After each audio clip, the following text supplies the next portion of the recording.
दोस्तों आपका बहुत बहुत स्वागत है मेरे साथ मेरे चैनल उत्कर्ष अपडेट में।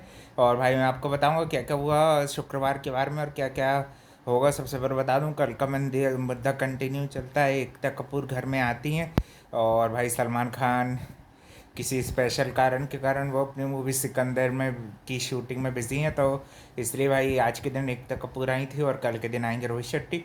वो सारे घर का मुआयना लेती हैं, सारा एनालिसिस करती हैं, अपनी मूवी द साबरमती रिपोर्ट को प्रमोट करने आई थी।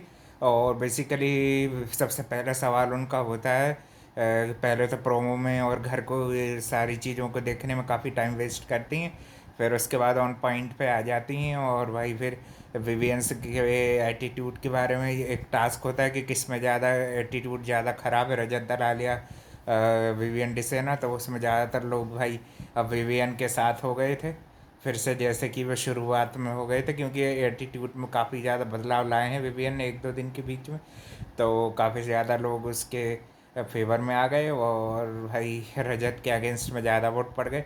फिर से उसने अपने एटीट्यूड पर वर्क नहीं किया और कल के दिन भी भाई बदतमीजी करता हुआ दिख रहा था दिग्विजय, और उसका साथ भी देते हुए दिख रहे थे रजत दलाल। खैर वो तो कल की बात है। और अब फिर हम आज आज की ओर आ जाते हैं। तो इसमें ज़्यादातर लोगों ने रजत दलाल को बोला कि रजत दलाल का एटीट्यूड ज़्यादा ख़राब है। फिर एकता कपूर इस पे सवाल करती हैं, तो पूरे घर से सारा पहले मुद्दा जानती हैं और फिर तरह तरह के लोगों से पूछती हैं। शिल्पा ने तो ज़्यादा भाई कुछ अगेंस्ट में कहा नहीं, वो क्योंकि विवियन को मेरे ख्याल से बहुत अच्छे से समझती हैं और उसको उन्होंने क्या उसकी अच्छाई देख ली है और वो जानती हैं कि भाई ये इंसान कब ऐसा पलटता है या क्या है ना। और करणवीर का भी वही जैसे पुराना रिंगटोन चला रहे थे, तो उस पर भी एकता कपूर ने भी भाई और फिर फेक फेमिनिज्म का जो कार्ड खेलते हैं उस पर भी करा और रजत दलाल की भी क्लास ली। मगर रजत दलाल को उसका कोई असर नहीं पड़ा। वो बोला कि मैं ना बदलने वाला हूँ ना मुझे किसी का कोई फ़र्क पड़ता उनके बैड बिहेवियर और एटीट्यूड को लेके। और सारा को भी एक्सपोज कर दिया, क्योंकि ये सब ये जो कल वाला जो गंदे वंदे वर्ड्स बोल रही थी, बेबीज वाली बात कर रही थी और भी बहुत कुछ जो गलत गलत बोल रही थी, उस पर उसने ये जस्टिफिकेशन यानी कि उसको स्वीकार करा ही दिया कि ये सब वो नॉमिनेशन से बचने के लिए और भाई वो नॉमिनेशन में खुद को बचाने के लिए। और भाई नॉमिनेशन के बाद ही उसका मानसिक संतुलन रहा। मेरे ख्याल से ये बात कुछ हद तक ही सही है। वो सब उसका पाइल्ड था और कुछ कुछ मेरे ख्याल से उसके रियल लाइफ में भी जो एक्सपीरियंस हुए हैं, जो आरपी ने एक बार एक्सपोज कर दिया था, ने बोल दिया था, सबको बता दिया था सारा के बारे में। उन्हीं सब सिचुएशंस के कारण उसके मन में ये सब चीज़ें ट्रिगर कर गई थी, है ना, बच्चे को लेके और ये सब करके बहुत ही गलत गलत गलत। और टास्क के बीच में भी गंदा गंदा बोलना उनका जारी ही रहा था। तो उस पर अच्छी क्लास लगा दी एकता कपूर ने।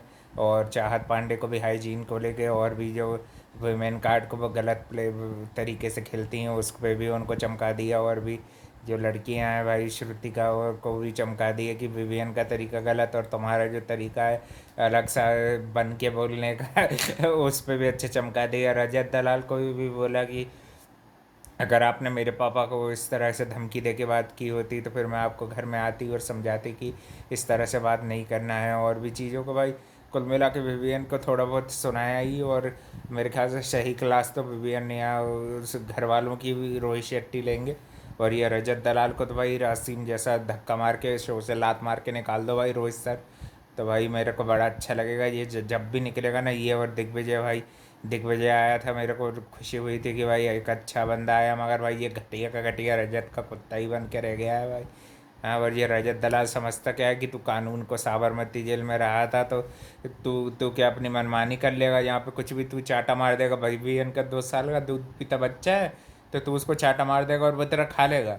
सारे को ये सिद्धार्थ शुक्ला जैसे मिल जाता ना तो दो एक धक्के में ही बस एक बार पटक दिया था तो क्या कमर में दर्द हो गया था। फिर अपने पास गुरुजी के पास तो खुद गया था, तुमने गुरु चेला खुद ने बना के रखा है, दूसरों को बोलता है अविनाश और विवियन पे। भाई वे उसको टारगेट मत करो, वो क्योंकि काफ़ी कुछ झेल रहा है और उसने अपनी पर्सनैलिटी काफ़ी कुछ चेंज की है। अगर पुराने वाले विवियन डिसेना जाग गए ना तो भाई तुम्हारी फिर भाई इस शो में कोई इज्जत नहीं रह जाएगी। जितनी तू गर्राहट दिखा रहा है ना, तेरे को भाई बेड से फेंक भी सकता था। मेरे ख्याल से यही करना था, बेड उठा के पटक देना था दोनों को और दोनों के ऊपर ही सोना था, फिर आते ही मजा अच्छे। 100 सालों 100 बेड ऑक्यूपाई करने पे भी, उस पे भी भाई करणवीर उन्हीं का गलत का ही साथ देता है, वो दिखता है हमेशा गलती का साथ देता है, और नॉमिनेशन में बच भी जाता है, क्या पता क्या क्या क्या गुट्टी खिलाता है ये, है कि नहीं भाई। इतना घटियापन और ये सब करने के बाद भी बस 2 ही बार नॉमिनेशन हुआ शुरू के 2 वीक में। और विवियन भी ज़्यादा नॉमिनेशन से बच क्यों रहे हैं, क्योंकि भाई टाइम गॉड है वो।